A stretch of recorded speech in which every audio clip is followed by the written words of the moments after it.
This episode brought to you by the Roster Up Media Network, home to tangible insights for the NFL and fantasy sports. Check us out at rosterupmedia.com.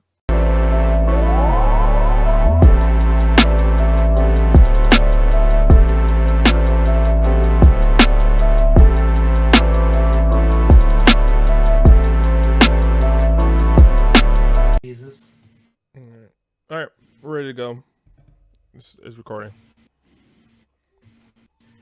Welcome back, everybody, to another episode of the RUSL. We're going to jump right into the NFC and AFC North teams. But before that, make sure you go follow us on social media, Instagram, Facebook. What else am I forgetting? New to this season, YouTube, Twitter, except for Lance. And and our website, rosterupmedia.com, and check out all the other NFL teams that we've got going on there. All right, guys, are you ready to talk some teams, offseason changes, and some player insight? Absolutely. All right, Always ready. Let's get into it. So first up, we're going to do the NFC North. The first team on deck is the Green Bay Packers. They have surprisingly won 13 games for the past 3 seasons. And the big thing that happened this season was they lost Deontay Adams, but kept Rodgers. And they are currently the division favorites. So Aaron Rodgers got paid. He didn't pull as many shenanigans as he did last year. And he won an MVP again.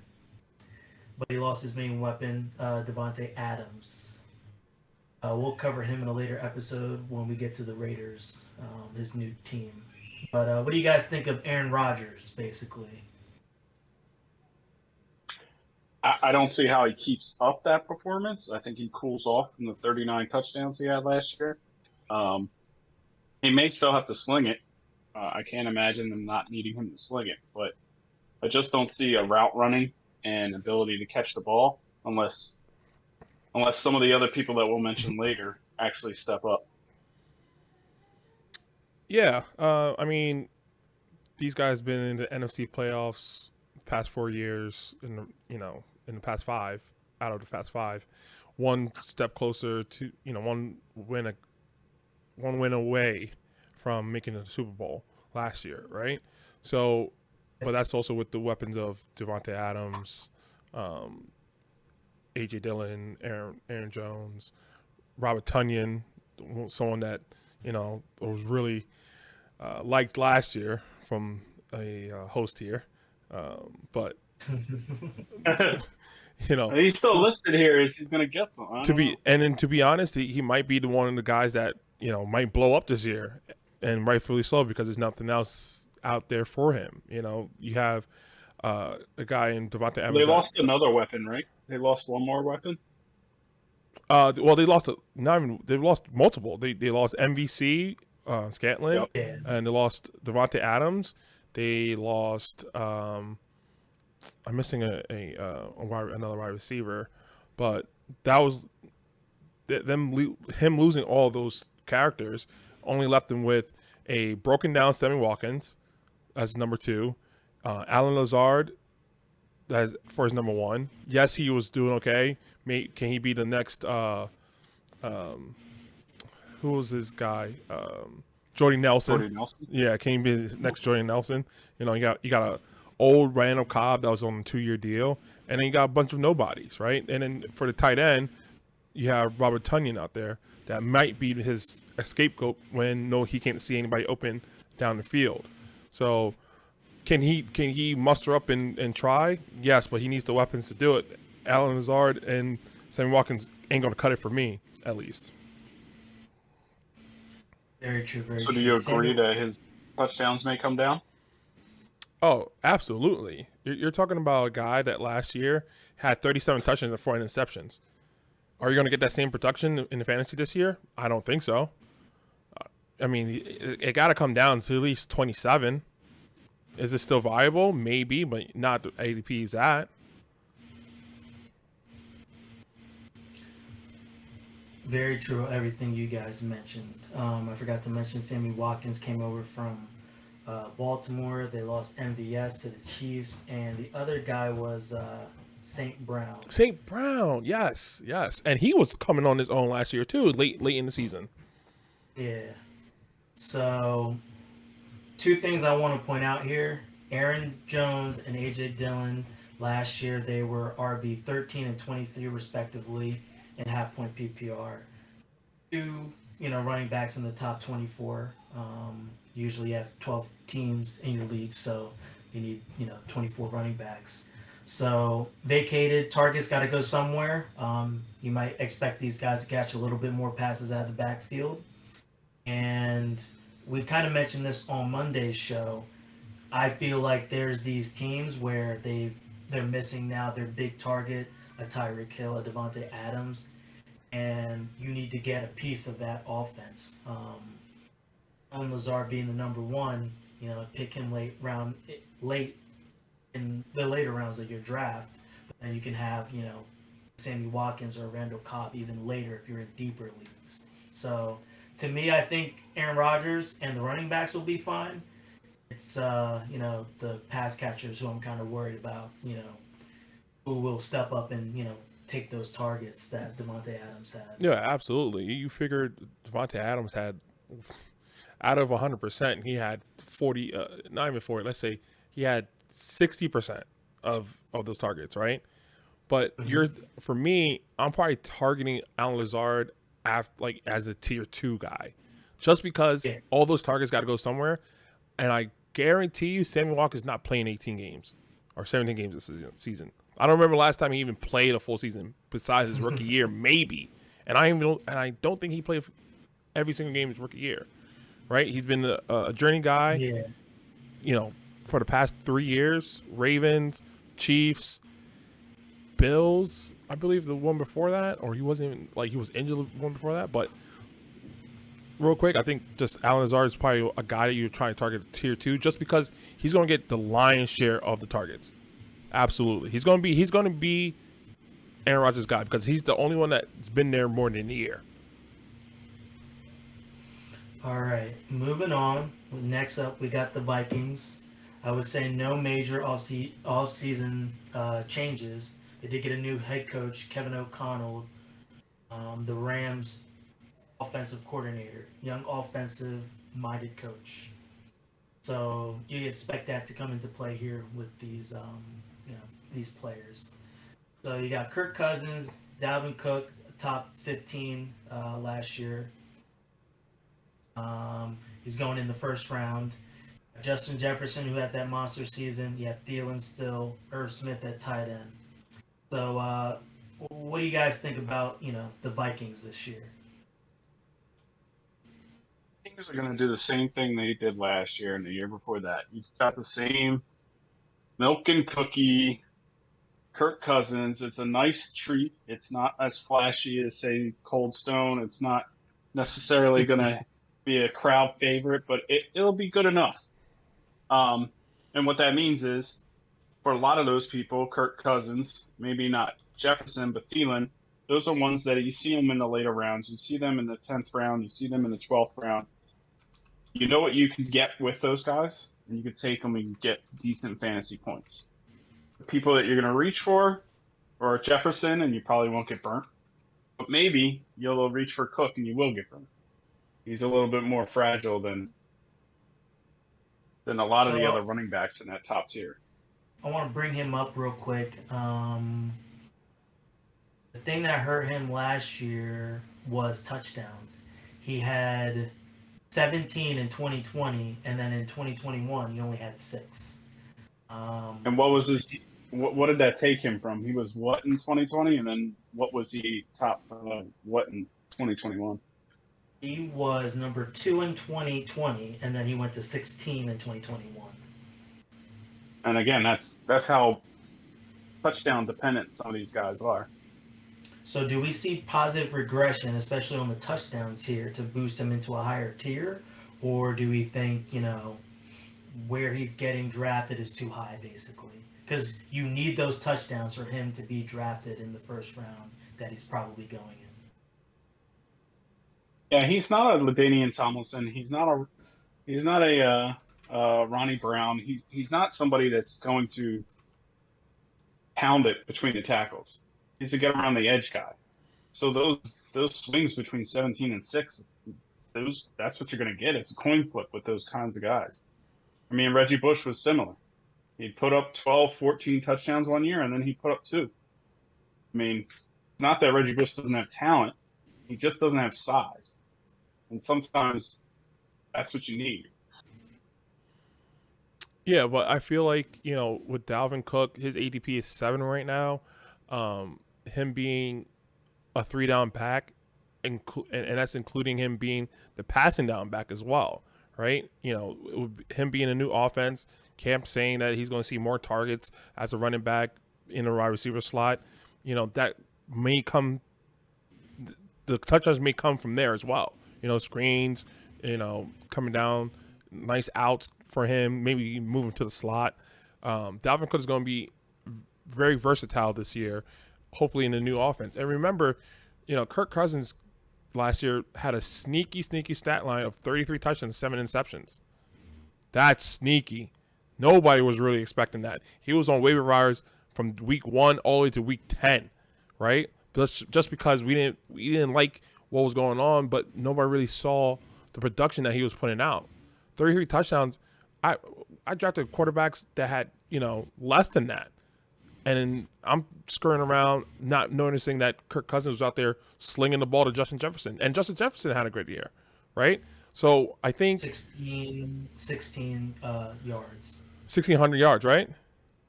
Yeah. But is he more like Alvin Kamara, or is Dalvin Cook more like Joe Mixon? I think he's going to be a hybrid of both. I think he's going to be like I think it's going to be a hybrid of of both. Have characteristics of Alvin Kamara that can come out the backfield catching balls, and then having that running, beastly like he did, just between the tackles. Well, not between tackles, because you were correct. They loved the screen, they loved the sweeps. He loved running outside and grabbing outside the tackle and having that burst of speed down the field. So he's going to be a hybrid of them. I think with the new offensive coach, because Coach Zimmer, God rest his soul, he's not dead, but he's dead in the NFL as a head coach. But he just over here wishing it all. he just I don't think he was the guy to really bring the offensive mind to a team that can really be offensive, like exploding in offense, just really explode, because and I think that's the reason why 2 years ago Stephon Diggs just left, because he's asking for the ball a lot. He's saying I can get open, and the schemes were kind of there, plus the skills, and just wasn't getting the ball because it wasn't in the cards of, this is your first read, this is your third read. If he sees down, that's your fourth read. So I feel like with a new offense, new head coach, offensive-minded coach, they're going to get it done. I think we're going to see maybe a little uptick in Jefferson. And remember, Adam Thielen wasn't really all that last year. I think he's going to come back. He got hurt. Yeah, he got hurt right in week. But it was just early. Outside the top 10 right before he got hurt. Right. So just outside the top 10. So I feel like this team can really be fantasy relevant and show it out in the draft, right? And not be those guys like maybe late round. Besides Justin Jefferson, besides Dalvin Cook, I can pick up this guy. This team can be really, really good. So. Well, Thielen is sitting out there in a lot of drafts in round 10, 11, and 12. Yeah, and that's because, like you said, I don't know that he really stepped off that much. I mean, no, I think what he was before he was injured. So right. Anywhere in the top 20. Right. Round 11 is good for top 20. Right. His ADP is 71. Insane. Yeah. All right, very good points. Just keep in mind, everyone, the offensive coordinator that came over from the Rams is now their head coach. So like we said, you can see an uptick in the offense this year, which was a pretty good, decent offense last year with their weapons that they had. And, hopefully Thielen stays healthy, everyone else stays healthy, and, you can see some production out of them. All right, moving right along, we've got the Chicago Bears. New head coach, Matt Eberflus. I don't know if I said that right. Eberflus. Eberflus. Thank you. The Indianapolis Colts defensive coordinator. And Allen Robinson got traded to the Rams. So we have some targets here up for grabs. We have Justin Fields, second-year QB, stepping into this role now. David Montgomery. Allen Robinson, like I said earlier, 150 targets in both 2020 and 2019. And we have Mooney now here, probably the number one. Byron Pringle, some other new additions they picked up that are sitting on the bench. Cole Clement can benefit from these lack of targets. And overall, what is the Chicago team, talking to you guys here? Are we kind of just passing over most of these players besides David Montgomery, who's going in like the 4th round? Yeah, I mean, besides Montgomery, Darren Mooney is a guy that really jumps out to me. It's very sneaky, 1,000 yards last year, only 4 touchdowns. It's really Justin Fields. I mean, what is it, second or third year now? Second year, right? Second year. Was it second year? No, he second year. Second year. Okay. I'm always confused because the Mr. Trubisky and like all that nonsense that was going on between him starting. Yeah. You know what I mean? Like I didn't know he was. Yeah. Again, Bears is a mess, right? And that's why Allen Robinson got shipped out. He said, "I want it out of here." But Darren Mooney, he's going to get the lion's share. Byron Pringle came over from the Chiefs. He's been a number 3 and 4. Now it's getting slotted into the Y as a number 2. Do you think he's going to be that guy? Maybe. He's a late round flyer just to grab, just in case Darren Mooney goes down.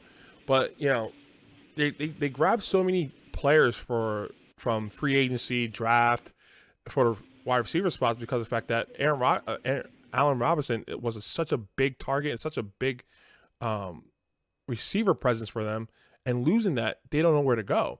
I mean, they got journeyman Tajay Sharp in the camp. Brian Pringles. And also watch out for Cole Clement because he's going to be maybe the number 2 in that instead of Brian Pringles being the number 2 guy, right? Because Clement has been there longer than anybody else, and it's all about being familiar with the people around you, especially for a young QB in Justin Fields. Am I drafting any of these guys? Like I said, maybe in late round, Justin Fields, maybe in late round just because of his running ability, but I'm just staying away, to be honest. Clement has been like I defer to him in the later rounds if all the other tight ends have gotten picked, just because I'm trying to build out the, wide receivers, get a decent QB, blah, blah, blah. Lance, real quick before we move on, David Montgomery was number 19 last year due to injury, but was number 4 in PPR in 2020, surprisingly. I didn't know that until I was, doing the research. Could be to me, a very good RB2. If you go 0 RB, like our beloved Ooze likes to do, he could be your RB1 because you can get him in the 4th round. To me, I think he's a good RB, maybe on a bad offensive team. Do you think he's worth this 4th round pick, or should he be, in a higher round or a lower round? Just give me your quick thoughts on David Montgomery. So I can't talk about Montgomery without talking about the reason why Montgomery was as bad as he was last year. And it's the same reason why Justin Fields was bad. They have one of the worst offensive lines in all of the NFL. They're still projected to have the 31st ranked offensive line this year. They didn't make any great strides there. A quarterback can try and overcome it. A running back can try and overcome it. But in all reality, if the blockers aren't keeping the guys off of you, you're getting touched in the backfield, there's a good reason why you're only getting 4 yards a carry. And that was the lowest in the NFL. And it's also going to lead Montgomery to being one of those guys who just keeps getting hit So the likelihood of him being injured, I would wait until the 5th and 6th round for him. He has the potential to be a great second round pick. But unfortunately, the guys who really matter aren't what you're looking at in that draft board. Sometimes you got to look. What was their problem last year, and is that problem still here? And a lot of the things come down to that offensive line. So one of the things that could help you in your draft, just look at this offensive line and maybe start to fade some of your choices based off that stuff. All right, very well said. Okay, next up are the Lions. They, in the offseason, added DJ Chark, and they're currently projected last in this division, and they're coming off a lackluster year, so to speak. We got Jared Goff, quarterback, same old with him. Probably going undrafted in your leagues unless you're in a 2-quarterback league. We got Swift here. He's very interesting. Came in as RB 15 last year, over 1,000 yards from scrimmage. And I think this is almost the same as David Montgomery, for me at least. A good running back on a bad offensive team. And to the wide receivers, you got St. Brown. He went off in that second half of the season last year. Chark is now there. And they drafted a rookie, Jameis Williams. Chark flashed in 2019. Hopefully we can see a former version of himself on this Lions team. And then Hawkinson. He was pretty good. I think it was 2 years ago. So last year. So what do you guys think about basically overall the Lions, Yeah, I'm with you. I'm not doing anything with the wide receivers besides TJ, and then when it comes, and St. Brown might break out this year, but we got to see what's going on. Like, I don't even think Jared Goff is going to make it through 8 weeks of being a starter. They might just say fuck it and bring Tim Boyles in there. Okay, Tim Boyles was Tim Boyles was slinging the rock a little bit. Besides his first game throwing 4 interceptions or something like that. But just a thing. So St. Brown went off in the second half. So did Jared Goff. The guy didn't exactly. He put up 11 touchdowns and 2 interceptions in the last 4 games, or last 5 games. So I think they were like 3 and 2 in those last 5 games. So those last 5 games you're talking about started from week 13. Am I trusting them going into playoffs? That's fantasy playoffs right there. I'm not touching that, right? I'm not touching that. See, keep me away. I'm not dealing with that. So going off of that, you have Amon St. Brown, and then you have DJ Shark that's from the Jacksonville Jaguars. He was number 2 there, I believe. Now coming to the Detroit Lions, you have Jameson Williams out there, the rookie. I don't think this is going to be it for them. I think the second year, camp beat reporters are going out there saying Detroit's running up downs because of punishment, all this out of third. Like, so you telling me that these guys are still, doing college drills because they can't get a play right? No, I'm out of here, guys. Count me out of these guys. The ADP for DeAndre Swift right now is 13.9. So that's what, the second round, mid-second round. Right? Top of the second round. So, for me, I can probably grab so much more value somewhere else. And then if he falls to me, if I'm in the top half of the draft, if I'm in the bottom half, I feel like I still can find like a wide receiver, other than grabbing me DeAndre Swift in that Detroit offense. Yeah, I don't like Swift for some of the same reasons I don't like Kamara, and I don't like Cook. They're just, it's a little too elusive to take that high. The end of the second round, those guys are good. Beginning of the third round, that's where I prefer to have them. But I don't want them as a high pick. I don't want them in the top 16. Right. Okay, so up to the mid of the second round. Okay. I really don't. And not on a bum team. I mean, if they're a team that needs to throw to come back, a lot of the reasons why those people were that St. Brown and Goff were doing those numbers in the second half is because they were trying to come back from behind. They weren't exactly leading and holding on the ball. Right. And remember, DeAndre Swift was sharing carries with Jamal Williams. Last year, it was basically 50-50 with attempts. DeAndre Swift had 151 attempts while Jamal Williams had 153 attempts. And they both have around 600 yards. So what am I doing grabbing this guy that's literally 50% of the touches he gets is on the other side on the sidelines with Jamal Williams? Oh, yep. Yeah, I'll take first down. You take second down. And maybe, rock, paper, scissors who takes third down. And then what you're counting on again is touchdowns. And it's touchdowns. DeAndre Swift had 5, and then Jamal Williams had 3. Yeah. What am I doing? I'm not, there's nothing for me there. So I guess the overall consensus here is kind of stay off of the lines here. Stay back unless they fall. I wouldn't touch it with a 30-foot pole. All right, very good, very good. Let's switch over to the AFC. Let's start off with the Bengals. The Bengals last year were projected for 6.5, obviously 7 wins, and they ended up winning 10, and the rest is history. They went on to the Super Bowl. No really major offseason changes besides the tight end. They got Hayden Hurst from Atlanta, and CJ Uzuma is now on the Jets. Let me state some facts about the Bengals, and then I'm going to ask you one question at the end after I state the facts to sum this up a little bit quicker. Joe Burrow came in at number 8 last year, and he was 6th in yardage, and his ADP is around the 5th round, and he's about quarterback 4 or 5, depending on who goes ahead of him. Joe Mixon was 3rd last year in half-point PPR. He's end of the first round currently. Jamar Chase going mid of the first round. He had that historic season last year. Higgins is a late 3rd round. Tyler Boyd is floating around the back of your half.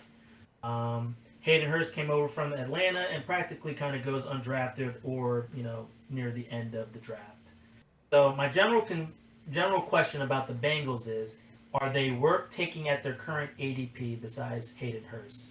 Because we know these players are good, but I feel like there's some post-Super Bowl hype here that's making their ADP inflated, basically. Like, to me, some of these guys, I just won't draft them because it's too high because they're coming off of the Super Bowl. I know that they have good players.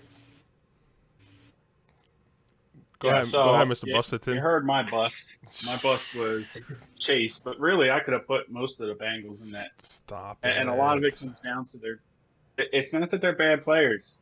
It's just that they're bad at that spot. Talk to me, Ooze. You sound indifferent here. No, I sound indifferent. I mean, this guy is straight up wrong. Like, I don't understand how you're going to say Jamar Chase. We need a reverse Calvin bet on this one? No, I mean, we used to put a bet on whether or not these guys are going to stay up in those positions. I mean, we can put a bet on this. I can absolutely put a bet on this because you're looking at, okay. Let's start with the quarterback. Let's start with quarterback, right? Let's start with quarterback. This guy had 4,600 yards, 34 touchdowns, 14 interceptions. This guy's QB rating was 108 for the year. He had 8.9 yards per attempt.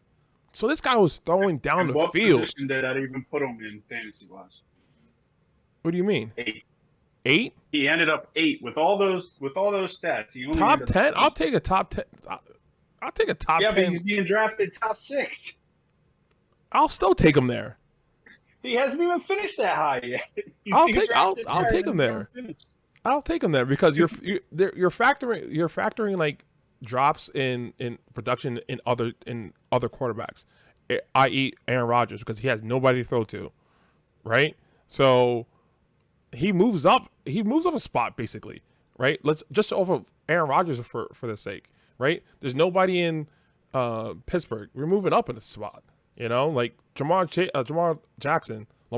Sorry, he's coming off not a good year. Can he come up and be who he was 2 years ago? Maybe, maybe not. He jumps another spot. So yeah, he might be 6. That's why they might his ADP. He might match his ADP at 6, being a 6 quarterback here. But then we go to the bust of the season for you, and Jamar Chase, mind you, his partner on the other side of the field, T. Higgins, also had 1,000 yards. So it wasn't like he was just grabbing all these balls and nothing else. Nobody else got any touches. He had 128 targets to T. Higgins 111 targets. We're talking production from the QB here, right? Yeah, but I picked Chase to regress because he had 13 touchdowns and T. Higgins didn't. T. Higgins had 6. Yeah, I mean, that's not bad. If he goes half down, that's 6-3. And so you're losing what? 12? You're losing what? 18 points. But you go from 13 to 6. Well, that's a heck of a lot more than 18. But you're saying Jamar Chase is going to bust this season, though. You're like if you're picking him in the draft last night, he went number 2, wide receiver. If you're picking him in the first round, that is a bust. No, that's not a bust for me. Who else? All right, who's your number 1 receiver? It took 4 years to put Devontae Adams in the first round for most fantasy owners. Who? Tell me. It took 1 year to put Jamar Chase up there. Yeah. Nobody was singing Devontae Adams' praise until 2 years ago. Now all of a sudden we're putting Jamar Chase up there off of one Super Bowl run. I mean, it wasn't a Super Bowl run. Everybody's talking about Super Bowl runs. You tell me what it was. Did he got? You're talking. I don't understand why you just to keep it quick. You're talking about Super Bowl run. We're not playing fantasy in Super Bowls, correct? Once the playoffs happen, this is regular season. This is regular season. So in regular season, this guy is putting up 1,400 yards, 13 touchdowns. But that's not what got his points up there. I feel like the Super Bowl does inflate the ADP sometimes. Like you're seeing that, and because we see why make another run. It inflates it because the team was good, and you see why he got there. But the yardage happened in season. He didn't grab touchdowns. The touchdowns. You're saying the touchdowns are going to be there. I think he's going to have at least double-digit touchdowns. Yes. All right, let's put that bet down. Oh yeah, that's we put the first one. I'll write that down. Where are my notes? That Jamar Chase will have double-digit touchdowns. That's easy. Who's is in favor that he will have double digits? Actually, I'll put a number on it. He had 13. He had 13 last season. He'll have 12 this season. Well, if he has 12, that doesn't put him in the top 3 picks. Oh, touchdowns? That drops him back out to 6 and 7. My man's. We're not doing this right now, are we? I just don't understand how you start taking numbers away from the production he put up last year. How does he stay in the spot that he ended?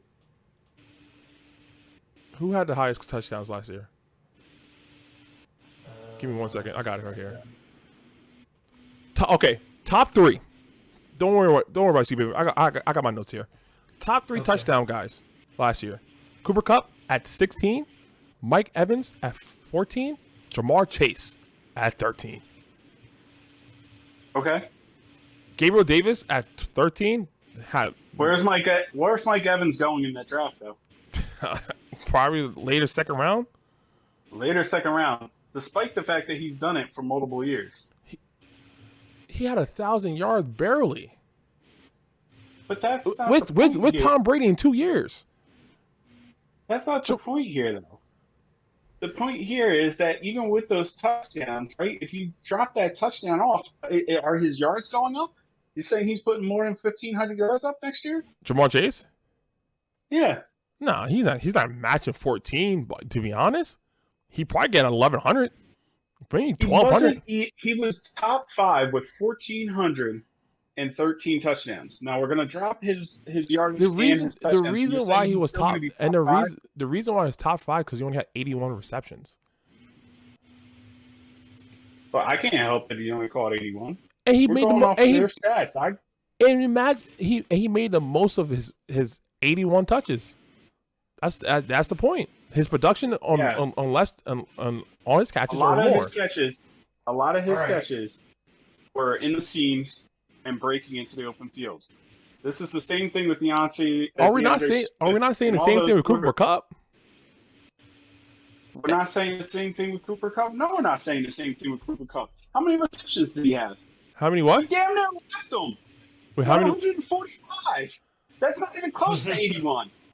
I'm just saying he had a lot of I'm just saying we can divide it in half, and he still almost produced as much as Jamar Chase. We're not saying that he belongs right after Jamar Chase. He doesn't even belong in the same sentence as Justin Jefferson. That's what I'm saying. You do got some Super Bowl goggles on. We can see them. The glares on screen. The bet's up there. All right. One thing I want to. Now we need the second bet. We need a second bet. That boy needs to say half of those Cincinnati Bengals end up in the top 10 because he wants to pretend like Mixon, Burrow, Higgins, and Chase are all going to do whatever their ADP is. I'm not saying all that. I'm just saying Jamar Chase. All right. I'm reeling it back in. Last thing I want to say about the Bengals is they played Dallas, Baltimore twice, the Titans, Kansas City, the Bucks, and the Bills, and they are not favored to win the division. They're second. Give me 12 touchdowns, Jamar Chase. Put it on the board. He'll have double digits. Got it on the board. He'll have double digits. No, you said 12. We're going with 12. 12. That's fine. It's on the board. We're moving along, though. All right. Next up are the Steelers. Ben has retired, if you haven't heard. Get that boy out of there. Is under center. And we can't get him to stop putting people under the bus. And we might see rookie Kenny Pickett at some point, because Mr. Trubisky's Mr. Trubisky. Jeez. And at running back, we have the rookie from last year, Najee Harris, coming in his second year. He was fourth in half-point PPR, and if you draft him, pretty early, third round last year, depending on where you got him, it paid off. 1,200 rushing, 467 receiving, and he had the most catches among running backs with 74 and 10 total touchdowns. He was doing a lot last year. And then you have Deontay Johnson. He had over 1,000 yards and over 100 catches. His Claypool, he had those monster games in 2020, and fantasy owners, wanted more of that in 2021. And now they have a rookie, George Pickens. And Fairmont is the tight end. Last year, he was 13, 7 touchdowns, 60 catches, and just shy of 500 at 497. They were 9-7-1 last year, and they're favored to win 8 games. So this year, basically, Mr. Trubisky doesn't make that much of a difference in making this team better. If not, if anything, it probably makes them worse. So how does not having Big Ben, affect these wide receivers and Harris? And do we think we can see Harris as top as as high as top 6 running backs this year? Well, the problem with Pittsburgh and the problem with Pittsburgh lately has been their offensive line. And again, they're the third worst in the NFL. When you have a seasoned quarterback like Ben Roethlisberger, who's built like a brick house and could take smacks left and right and still be able to throw, you kind of give up for the fact that he's really not that great at the long ball anymore. We know what Trubisky is. He's not going to be good under pressure. And the rookie quarterback that they have, he also gets flustered and gets into bad habits when he's flustered in the pocket. So unless the Pittsburgh Steelers turn that offensive line around, I think a lot of that's going to go down, like you said. I would not be surprised if they have struggles getting 8 wins. Najee Harris probably should be able to get what he needs to get, although I don't like how high he is. He still is upper second tier for me, but Deontay Johnson's probably going to regress. Chase Claypool, I think, is going to be better than last year, but they did lose Juju Schuster as well. Not that any of the quarterbacks knew him. I mean, he's working in camp right now at the Chiefs. He's the number 1 over there. He only played 5 games last year, so I kind of forgot about him as well. Mm-hmm. But Ooze, what's your take on Deontay Johnson, Najee Harris, basically the RBs and the wide receivers. Yeah. And don't forget the tight ends. Because you figured these guys with Pickett, Trubisky, also, Mason Rudolph, because Mason Rudolph was there last year taking majorities of the snaps when Ben was injured. He's the number 2. Pickett is actually the number 3 quarterback on that roster right now. And Mr. Trubisky is his job to lose as number 1. And you want to, with Lance saying the offensive line is very bad, that is also true. Najee Harris could have been way better last year, but the offensive line was just wider than I don't even know, because it just opened up the Red Sea for defenders to come through and hit Najee Harris back there. So with that being said, I feel like the checkdowns with Trubisky, his accuracy down the field is just not there. Him checking down to Deontay Johnson, shorter receiver, faster receiver, is going to be there. His regression is going to be there, but not as much as I think people out there would predict. He's not going to grab 1,100 yards like last year. He might be still around 1,000 yards. Touchdowns, maybe less. That touchdown with, he had 8. He might stay around there, maybe a little bit less. Pat Freiermuth, tight end. This guy had 7. This guy might have even more this year. The checkdowns, if they get into the red zone, it's going to be between Pat and Najee Harris. Pat is going to be a late round sleeper for me, looking around 10th, 11th round, because nobody thinks that the Steelers are going to do anything, as they should, okay? Because the Steelers are, what did you say they're projecting wins this year? 6? 6 wins? 8. 7.5. 7.5? Give me the under, people. Give me the under, because all 3 of those quarterbacks are not ready to play. Mason Rudolph is not going to get you anywhere. Mr. Trubisky definitely not get you anywhere. Lost his job to a rookie over at Chicago. Remember that. Now had another rookie behind them. Going to lose it there. So Najee, Deontay, Pat, those 3 are the only fantasy valuable guys for you. Mid to late round guys. Definitely. Deontay, if you want to try to take him there, I wouldn't suggest it. Again, even with Ben, he only had 8 touchdowns, right? So now you have a lesser quarterback in Mitch. Sorry, it's not going to be there as much. Okay, all right. Let's head over to Cleveland. Talk about this madness. If you guys didn't hear today, the news dropped earlier this week that Deshaun Watson is being suspended for 6 games due to his sexual misconduct cases. Their offseason acquire was Amari Cooper from Dallas, shaking my head. They got Jacoby Brissett as the backup, one of the better backups in the league, and they drafted rookie David Bell from Purdue. When I think about the Deshaun Watson stuff, I feel like it's like a reality TV show this whole offseason. Because one day it's, he has X amount of cases. Then the next day he has 6 more. Then the next week he got some settled. You see on Twitter that he's like hanging out with porn stars. Weird stuff. I know it's a family show, but I had to say it. They had Baker on the team until a couple weeks ago. So then up until now, we just got the news this week that he's going to be suspended for 6 games. With all that being said, Amari coming over, you got the rookie, you got People Jones still on the team, and then Njoku, plus the tandem of Chubb and Kareem Hunt still. What are you guys seeing here with the Browns? Kind of stay away, just pick Chubb and Kareem Hunt. What are you guys thinking here? Yeah, so for me, I think the wide receivers are going to be fine. Jacoby Brissett has been taking first-team reps since OTAs. He's a viable quarterback, not for fantasy, but for a team. He can manage 6 games. I've seen him manage a whole season. me being a Colts fan, and he played when Andrew Luck retired. He can be a playmaker.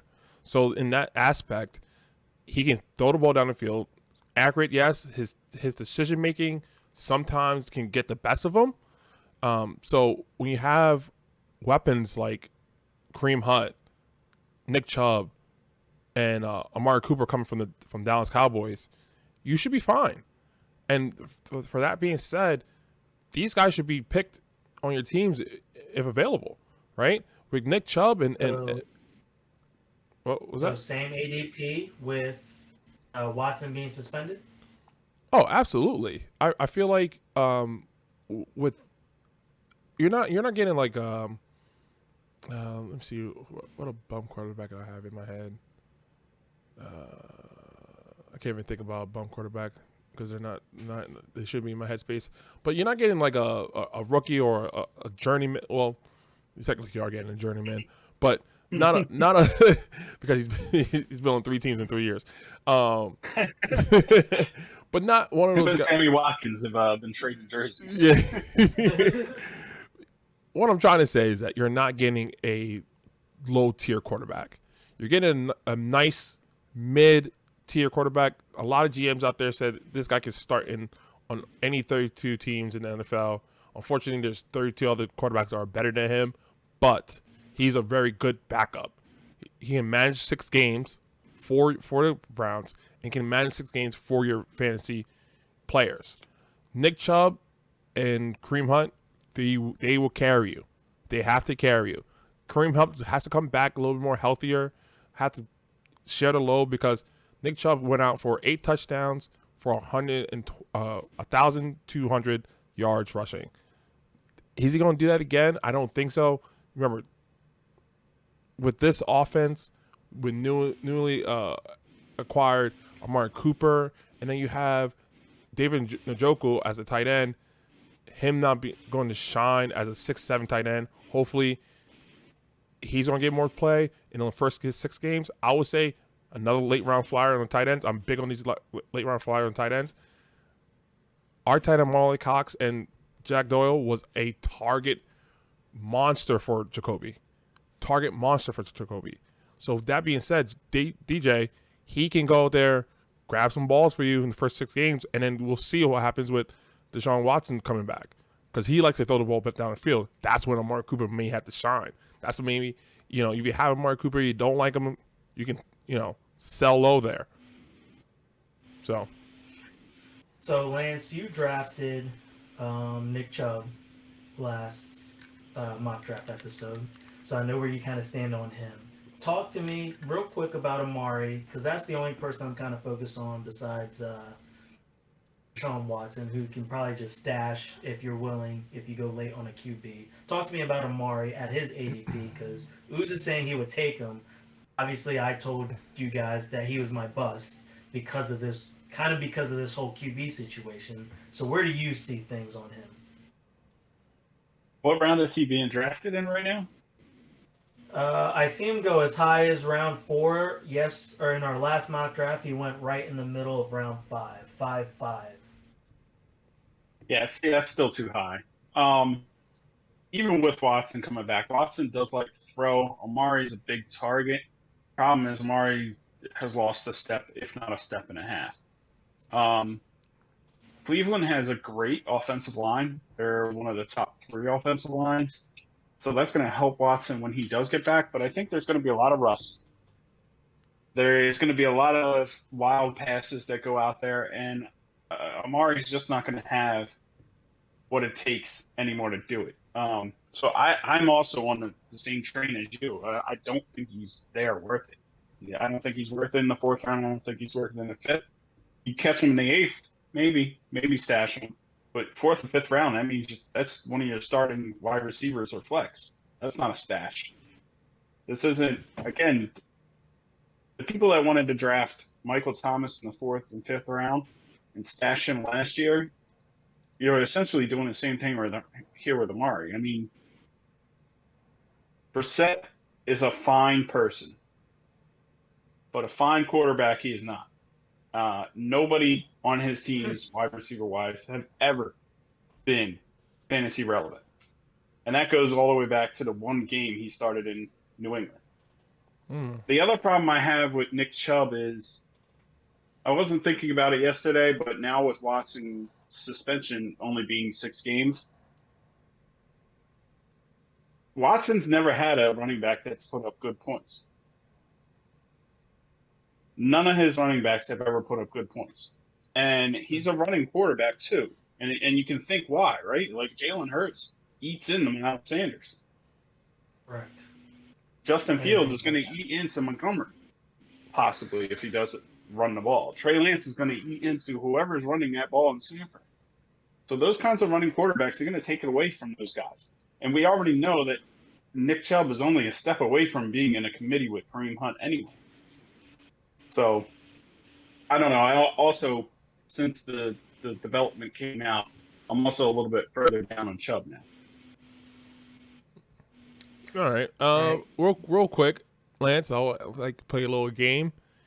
I'll give you 3. Let me give you 4 other wide receivers around Amari Cooper, and you let me know you take either Cooper or that wide receiver. All right. This was just a little I'll just put it out there. So, Amari Cooper or Jerry Jeudy? Judy. Amari Cooper, Allen Robinson. Allen Robinson. That's a little tough. That's a tough. Okay. All right. Like to see it. It's tougher. I think I'll go with Allen Robinson just because. Even with so many mouths to feed over at Los Angeles. What other mouth does he have to feed? You got Cooper Kupp. There's no Beckham. There's no Robert Woods. He is Robert Woods and Beckham. Van Jefferson. Van Jefferson was number 2, but he just got a fractured foot.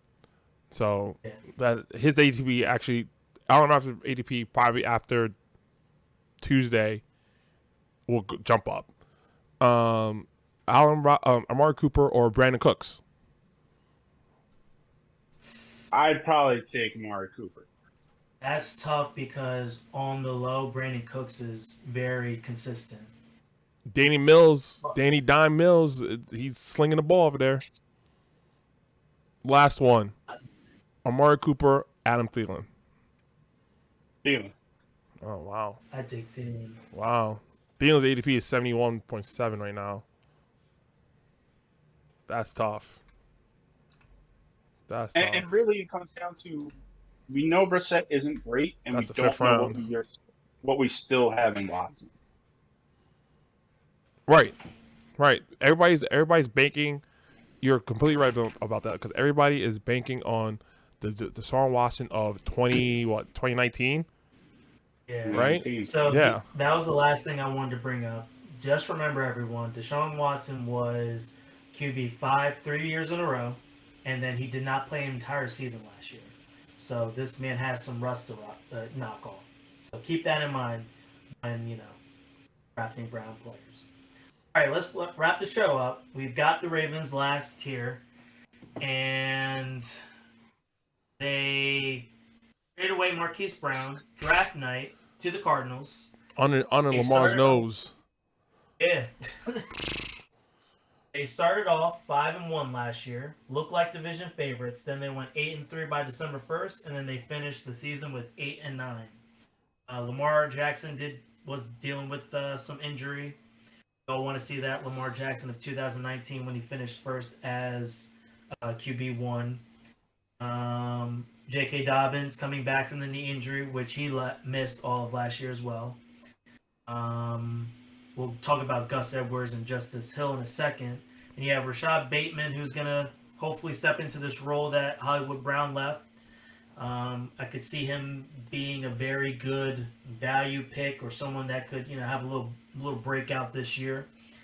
And Mark Andrews was the number 1 tight end from last year. 107 catches, 61 yards, and 9 touchdowns. And this was with Lamar being hurt, week 14 and on. Mm-hmm. So they're projected 10 games. They lost Hollywood. They'll need Bateman to step up and Mark Andrews to repeat, his last year performance, if not better, for them to get 10 wins, I would think. And so talk to me about, the Ravens real quick, you guys. Make sure you include Gus Edwards and Justice Hill as well. Big beefy Lamar Jackson now, right? I was watching him on NFL Network today, and inside training camps, as NFL Network goes in all 32 training camps, interviews players and all that stuff.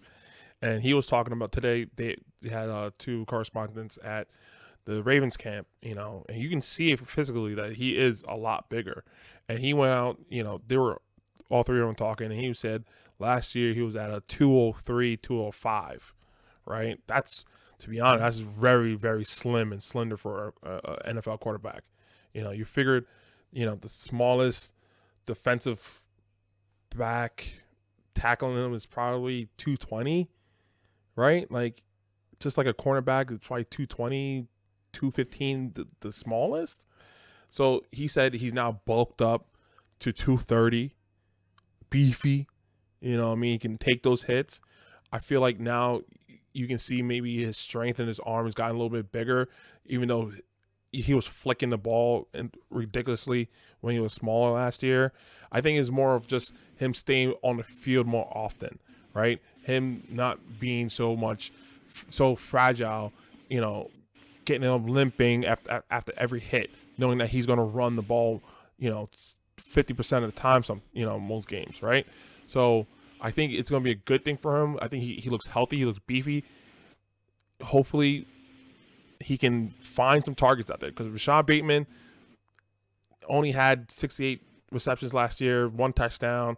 Now him being sliding to the number 1 because, they shipped his boy Brown out there. Mark Andrews probably be the number 1 Raven for me to pick, because he was just a beast last year.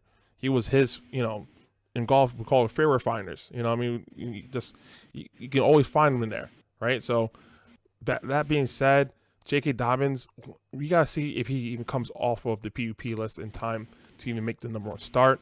Gus Edwards, Justin Hill, they're both banged up a little bit in camp, but I think between those 2, if you're going to grab J.K. Dobbins, you got to grab Gus or Justin Hill as a handcuff, just in case. Because, it was a major knee injury that took him out the season. If he goes down, it only takes 1 hit, and he's done for the season again, right? So we need to handcuff him with the second running back, because you need that. You need that insurance. So I'll give it to you, Lance. What do you think? Yeah, so J.K. Dobbins. Let me ask you this, Lance. You got Mark Andrews going at the end of the second round, 2-9. You got J.K. Dobbins going around the end of the 5th. You got Bateman can go as early as the 6th round, maybe creep into the 5th round. You agree with these ADPs based on what I just said and what Ooze just said? Yeah, so Mark Andrews is going after Kelsey, and I understand why people are taking Kelsey ahead of him in the 2nd round. But I wouldn't sneeze at somebody flipping him, putting Andrews up there. He's younger. He is the main option for Lamar Jackson, and I would not call him a potential bust at that high. The rest of those guys, J.K. Dobbins being in the 5th round, I would like him to go even lower, around where the other rookie running backs would be. But the 5th round isn't bad for him. Rashad Bateman, there's a lot of potential there, but again, you don't know what you're getting there. And so taking him in the 6th round would probably be the best there. But if he's creeping into the 5th, you might be giving up other known entities to get him when you could be getting somebody closer to a starting 2nd or 3rd wide receiver on some of these teams. You got to really, because of how big Mark Andrews is in that offense, you got to think as Rashad Bateman is the number 2 wide receiver, not the number 1. I completely agree with that. He's the number 2 for sure. For sure. All right, guys. So we made it through 8 teams, the NFC, AFC North teams. That's the end of our show. Come join us again next Monday for another mock draft and some sleeper picks. And then also next week, we're going to do another 8 teams, the South, NFC, and AFC. So that was our show. I hope you guys gained a lot of insight on these teams, all the changes, all the, discussions we had, all the fights and arguing. And any final words from you two? No, I know probably people were starting their drafts. I hope you took a look at our mock draft. By the end of this week, I'll probably have one draft done for one league, and then week after, weekend after weekend after weekend, I know everybody's drafting. So good luck to everybody. We're here. Find us on Twitter. Our Twitter's in the video. Twitter's in the description. We'll hit us up. We'll be there just to help you out. Yes, make sure you have your keepers set. Oh, absolutely. All right, that's our show. We'll see you next time. Have a good one, everyone.